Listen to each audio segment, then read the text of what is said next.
Yeah, I haven't read the whole thing, but it looks like Jack Smith doing more what he does, which is filing these absurd lawsuits in an effort to influence the election.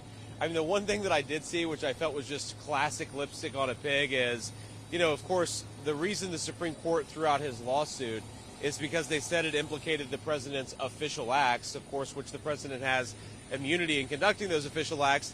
And yet Jack Smith tried to redefine Mike Pence as from the vice president to the running mate, as if somehow changing those words in an indictment undercuts the fact that Mike Pence is still the sitting vice president and it still directly implicates the president's official acts. So I don't think that it changes anything legally. I think it's clearly an effort to try to do more election interference from Jack Smith.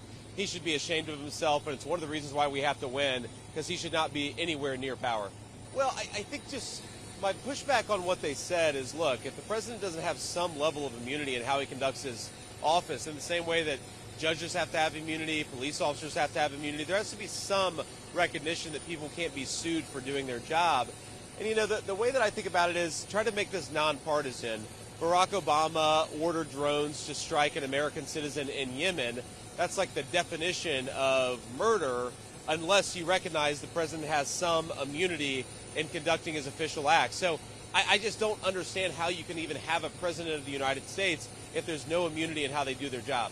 Look, I think what they did was actually pretty sensible, right? They tried to sort of carve out, there has to be some range where the president can act within that range without having his livelihood destroyed.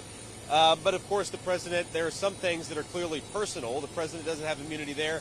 So I thought the way they actually divided that conduct and tried to protect the president's official duties, that seems sensible to me.